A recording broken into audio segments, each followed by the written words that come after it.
Pernah nggak sih lo satu tim sama orang yang perform banget, tapi punya attitude yang kurang bagus, dan bahkan cenderung menghambat anggota lainnya untuk berkembang? Kenalin, orang tersebut dinamakan The Brilliant Jerk. Nah, The Brilliant Jerk ini sebenarnya nggak cuma ada di dunia kerja. Bahkan waktu kita sekolah pun, kemungkinan besar kita pernah satu tim sama yang namanya The Brilliant Jerk ini. Mereka ini adalah orang-orang yang bisa dibilang hebat secara individu, tetapi mereka sebenarnya menurunkan produktivitas seluruh tim. Menurut Dan Coyle, penulis buku The Culture Code and the Talent Code, tipe-tipe ini justru dapat mengurangi produktivitas tim secara keseluruhan, sebanyak 30-40%. A brilliant jerk is somebody who has technical brilliance. They are so good at what they do.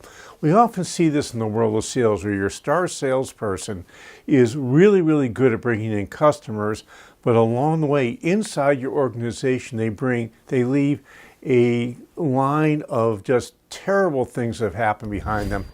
Jadi, gimanakah cara kita tahu apakah ada The Brilliant Jerk ini dalam tim kita? Menurut majalah ANC, caranya adalah dengan memetakan seseorang ke dalam 4 kuadran, yaitu berdasarkan performance dan juga attitude-nya.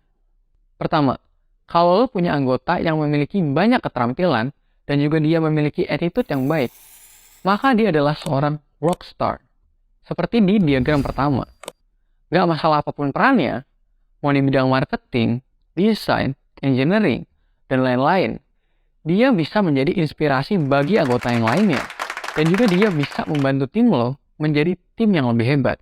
Kedua, kalau misalnya lo ketemu orang yang gak punya skill dan juga dia memiliki attitude yang kurang bagus, maka dia disebut the wonder.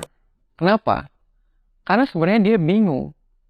Apa yang bisa gue lakuin? Apa yang orang-orang lain di sini lakuin? Dan kenapa gue di sini? Nah, orang-orang yang berpikiran seperti itu termasuk dalam kategori di kuadran ketiga ini, yaitu the wonder. Ketiga, orang yang skillnya naik turun atau anget-angetan. Kadang benar, kadang enggak. Tapi dia punya attitude yang baik. Nah, orang-orang dengan kategori seperti ini tinggal gimana caranya kita menempatkan mereka sesuai dengan keahlian mereka supaya mereka bisa perform.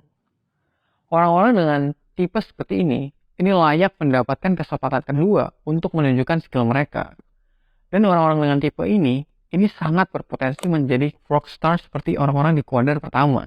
Nah, orang yang masuk di kategori kuadran keempat ini memiliki skill yang gokil banget lah. Pokoknya dia genius, dikasih kerjaan apa aja bisa.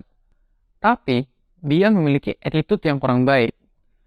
Dia nggak peduli sama apa yang terjadi terhadap timnya. Pokoknya mau ngalor, mau ngidol itu terserah. Yang penting dia fokus terhadap diri mereka sendiri. Nah, orang-orang dengan kategori seperti ini, dia disebut the brilliant jerk atau brengsek yang genius. Cara pertama, kalau lo sebagai ketua tim ketemu sama yang namanya the brilliant jerk ini, lo wajib banget tegur dia, kasih tahu ke dia bahwa apa yang dia lakukan itu merugikan bagi orang lain dan juga sangat merugikan bagi tim. Selanjutnya, lo bisa bantu dia untuk berubah. Kasih tahu dia alasan-alasan yang rasional dan juga sesuai dengan realitas. Kenapa dia harus berubah? Karena biasanya, orang yang IQ-nya tinggi itu perlu alasan-alasan yang rasional dan juga sesuai dengan realitas sebelum akhirnya dia mengikuti saran-saran kita. Simpelnya, standar mereka untuk mengikuti aturan itu tinggi. Langkah yang ketiga, kalau misalnya belum berhasil, lo bisa batasin interaksinya dengan anggota tim yang lainnya. Dengan begitu, dia akan introspeksi diri mengenai apa yang salah dari dirinya, sehingga dia memiliki stop gap dengan anggota tim yang lainnya. Cara terakhir, kalau misalnya belum mau berubah, dengan berat hati, lo bantu dia keluar secara terhormat. Karena sebagai ketua tim, kita harus tegas dalam mengambil keputusan. Meskipun mengeluarkan anggota yang hebat dalam suatu tim adalah pilihan yang sangat sulit. Tetapi, gak ada value yang lebih tinggi dari sebuah tim, apalagi dari individu. Bahkan pengalaman ini pun pernah dibagikan oleh CEO Netflix. Sebenarnya istilah The Brilliant Jerk ini pertama kali dipopulerkan oleh Reed Hastings, CEO Netflix saat presentasi di acara Netflix Culture, Freedom and Responsibility.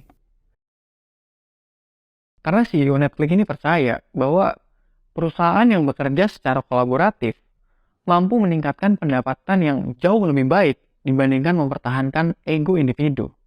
Saat itu, Netflix ingin melakukan perekrutan anggota-anggota baru sesuai dengan nilai-nilai perusahaannya.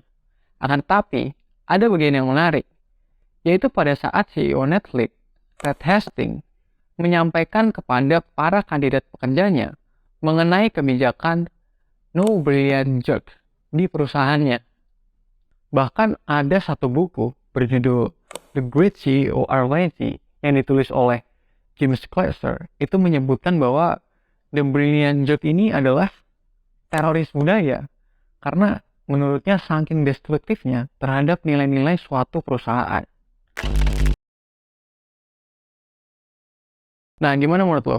Kalau misalnya lo sebagai pemimpin di sebuah tim atau kelompok, apakah lo akan mempertahankan The Brilliant Jerk ini atau membiarkannya pergi? Silahkan tulis di kolom komentar di bawah. Nah, mungkin itu aja video dari gue. Semoga kalian suka. Jangan lupa subscribe, karena subscribe itu gratis loh. Kok malah kayak channel sebelah. Semoga kalian terhibur. Itu aja dari gue. Sekian. Cheerio.